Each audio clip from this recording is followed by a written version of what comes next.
बोलो गौरी पुत्र गणेश भगवान की जय। जय श्री कृष्णा। राधे राधे। इस बार फागुन का महीना 25 फरवरी 2024 से प्रारंभ हो रहा है। धार्मिक शास्त्रों के अनुसार फाल्गुन मास का बहुत ही महत्व माना गया है। इस महीने कई धार्मिक व्रत और त्योहार पड़ते हैं। यहाँ हम आपके लिए खास तौर पर फागुन माह का महत्व और उसकी कथा के बारे में आइए जानते हैं।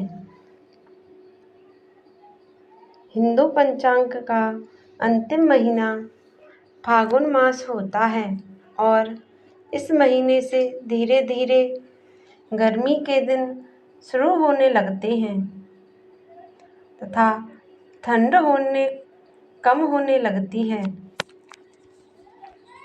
फागुन मास में महाशिवरात्रि और होली ये दो सबसे बड़े त्योहार आते हैं जो बहुत ही धूमधाम से मनाए जाते हैं।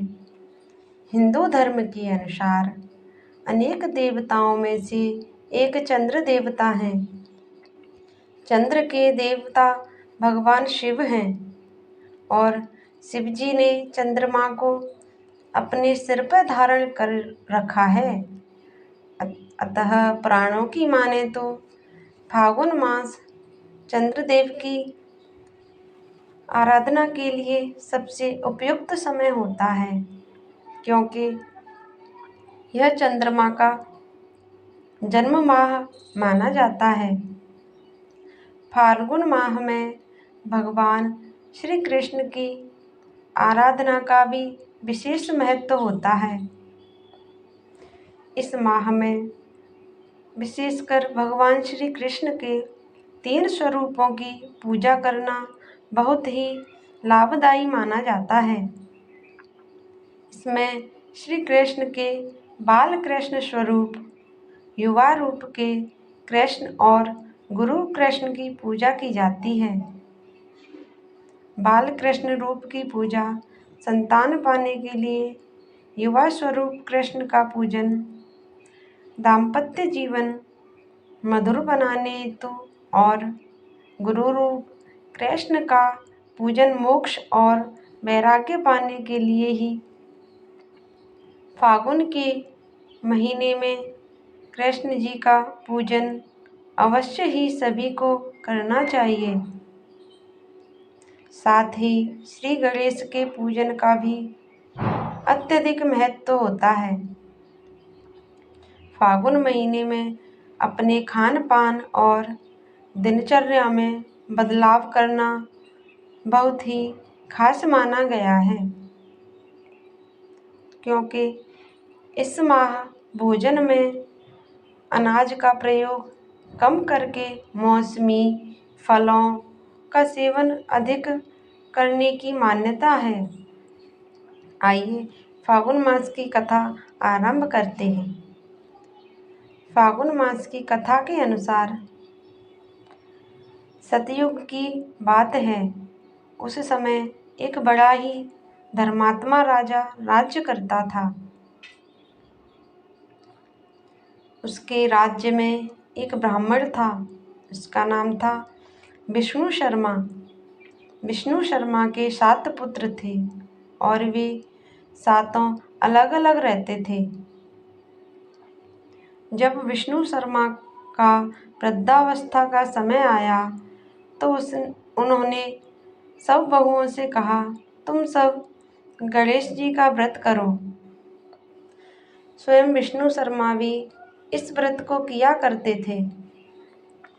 अब बूढ़ा हो जाने पर वो यह दायित्व अपनी बहुओं को सौंपना चाहते थे। जब उन्होंने बहुओं से इस व्रत के लिए कहा तो बहुओं ने नाक सिकोड़ते हुए उनकी आज्ञा न मानकर उनका अपमान कर दिया। अंत में छोटी बहू ने अपने ससुर की बात मान ली और पूजन के सामान की व्यवस्था करके ससुर के साथ व्रत किया तथा भोजन नहीं किया और ससुर को भोजन करा दिया। जब आधी रात बीती तो विष्णु शर्मा को उल्टी और दस्त लग गए। तब छोटी बहू ने मलमूत्र में भरे गंदे कपड़ों को साफ करके ससुर के शरीर को धोया और पोंछा। पूरी रात बिना कुछ खाए पिए जागती रही। फिर गणेश जी ने उन दोनों पर अपनी कृपा की। ससुर का स्वास्थ्य ठीक हो गया और छोटी बहू का घर धन धान्य से पूर्ण हो गया।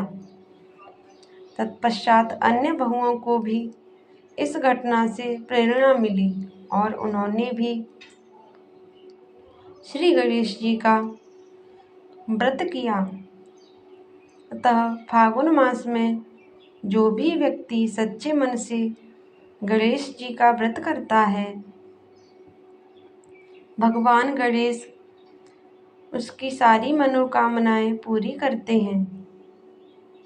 दोस्तों, आपको ये कथा कैसी लगी कमेंट बॉक्स में ज़रूर बताना। धन्यवाद। जय श्री गणेश।